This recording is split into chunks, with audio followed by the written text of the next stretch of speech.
because we hadn't considered it before, or because it's a little bit creepy. Ooh.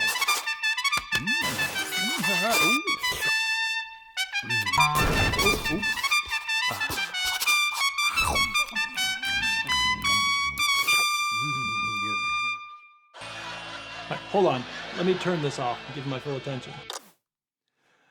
When I was young, I used to spend a lot of time with my friends and family, often outdoors, running, jumping, playing. I did watch a fair share of cartoons, but I don't know, it doesn't seem to have done me any harm. Today, however, my children seem to be glued to their screens, and that worries me a little bit. It leads me to a question. Could too much screen time actually damage the social and mental development of my children? Well, Professor Pat Healy at Queen Mary University London is a specialist in human interactions. I'm going to ask him that question now. See you there. Pat, nice to see you. Hello. How you doing? How are you doing? Good, good. I'm a parent, and my kids, watch screen time like many kids do, and I just kind of wonder how much is too much. Are they getting the same thing from a screen? There's all sorts of characters on the screen. There's all sorts of interactions happening. Am I just completely replaceable, or is it different when I speak to them? Yeah, I think to a certain extent you're a replacement. Yeah. Thank goodness. The thing to bear in mind about screen time is it's kind of the wrong measure, because it's just the measure of the time you're in front of the screen, but it doesn't really pick up on whether you're interacting with people or not. So the key thing about childhood development is the amount of direct interaction they get with other people. Now that can be mediated online. They could be running around Roblox, playing Minecraft together or something. Something, and it could be very collaborative. It could be very interesting, constructional, creative. All of that. The key thing is it passive consumption? Are they just watching, or are they actually engaging with somebody, doing some joint task and interacting? I'd still say live face-to-face is better, but not all screen time is bad. That's really interesting. It turns out my kids interacting with other kids online is probably healthier than my passive consumption of all those 70s cartoons that I watched. So I wanted to know more.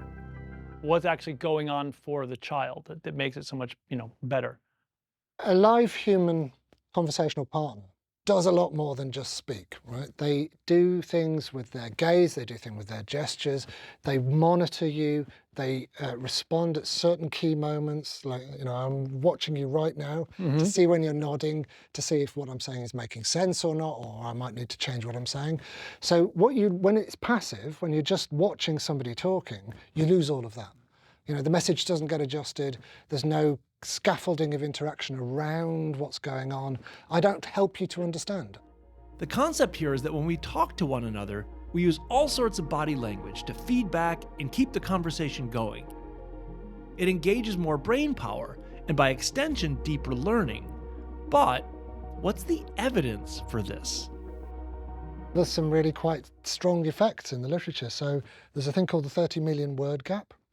And this is about children by the age of 4 in the most advantaged socioeconomic groups have about 30 million more words spoken to them than kids in the lowest socioeconomic groups. But when my daughter's watching My Little Ponies, there's a lot of words being spoken. Yeah, so the thing is, it has to be directly spoken. It's not just hearing language. Okay. It's having language produced in the context of an interaction where somebody's trying to do something with you.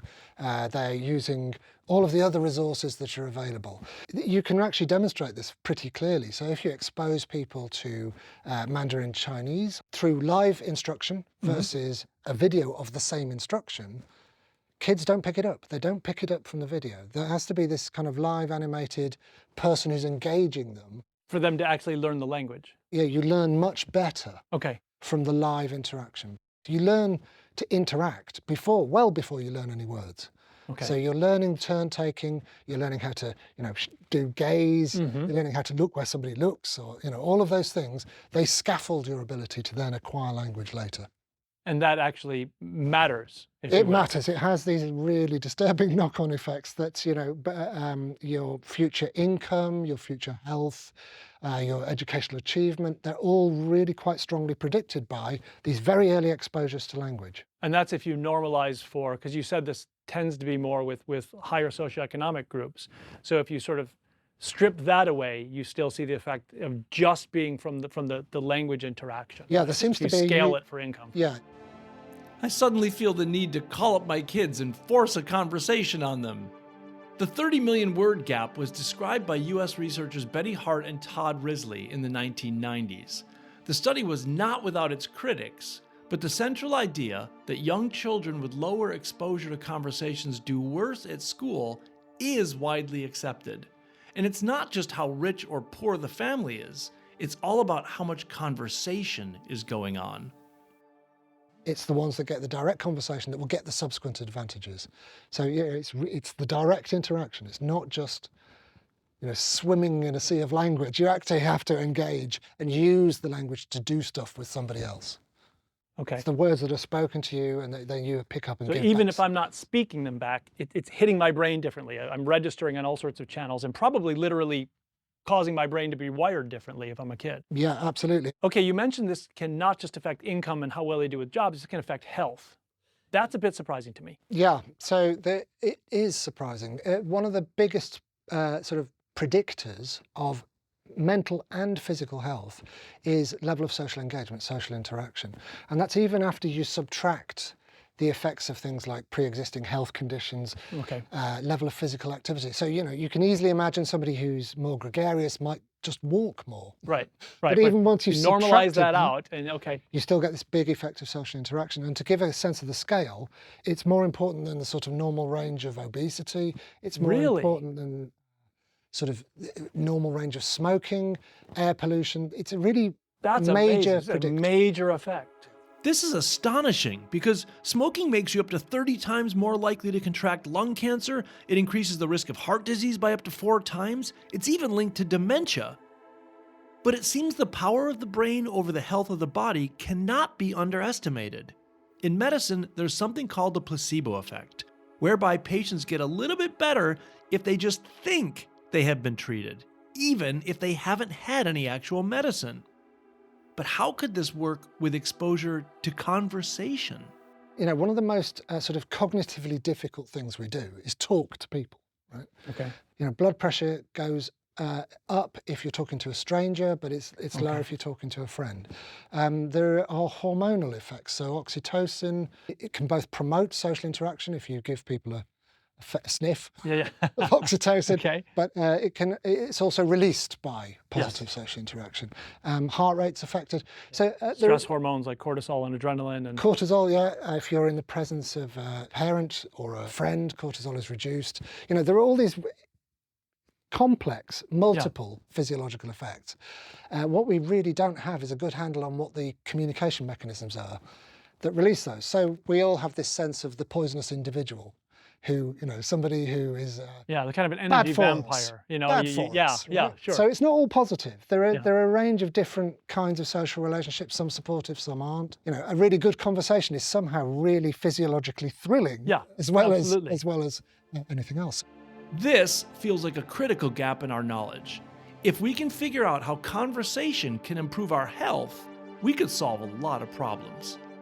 So a lot of this literature, the measure of social engagement is literally at the level of how many people did you talk to today? Right. But that's clearly too coarse-grained, right? Yeah. Some of those conversations would be good, some would be bad. Yeah. What were the contexts?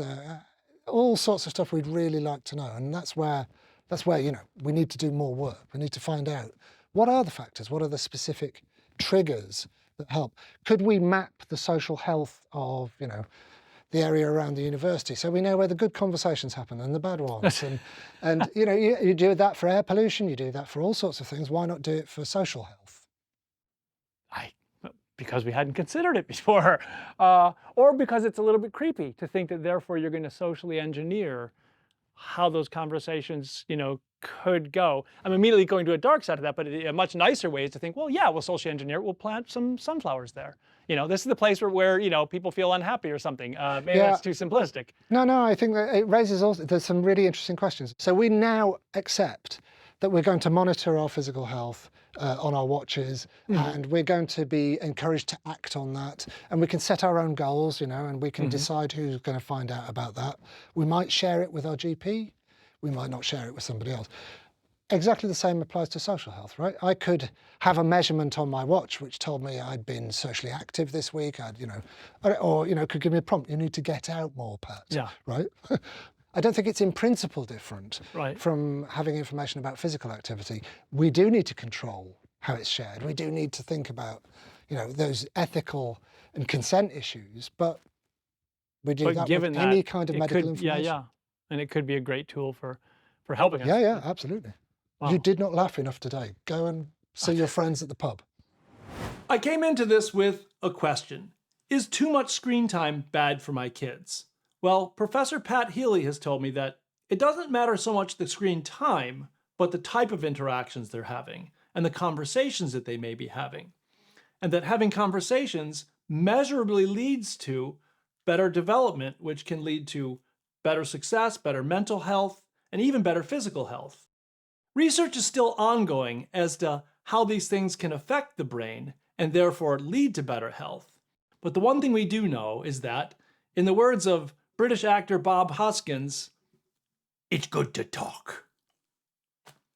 Until next time, remember that between the question and the answer are all of the really tasty bits.